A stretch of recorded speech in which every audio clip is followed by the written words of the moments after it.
इस लंबे संघर्ष ने उन्हें थका दिया था और शायद अब उन्हें सुकून की नींद मिली है।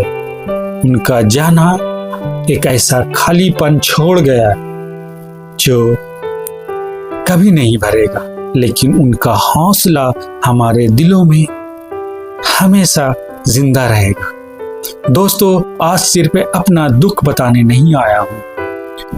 जिंदगी में चाहे कितनी भी मुश्किल आए, हार मत मानी। मेरे भाई ने बिना रोशनी के भी जिंदगी की जंग लड़ी। उनके याद में बस इतना ही कहूंगा कि अपनों को साथ कभी मत छोड़िए।